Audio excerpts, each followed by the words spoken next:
Zucchini, also known as courgette, is a type of summer squash that belongs to the gourd family, Cucurbitaceae, which includes pumpkins, cucumbers, and melons. Despite being treated like a vegetable in cooking, it is technically a fruit because it develops from the flower of the plant and contains seeds. Originated in Italy, still a major producer. In the United States, especially California, Florida, and Michigan. Mexico, large production for both local use and export.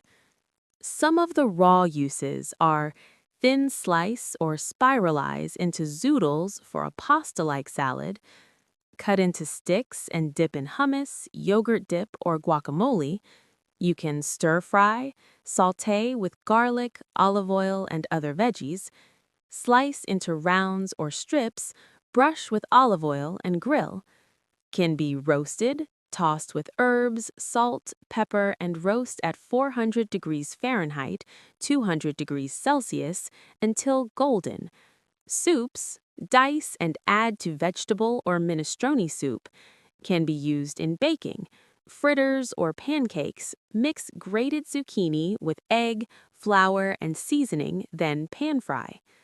Enjoy this wonderful vegetable whatever the way you like, but don't forget to like and subscribe.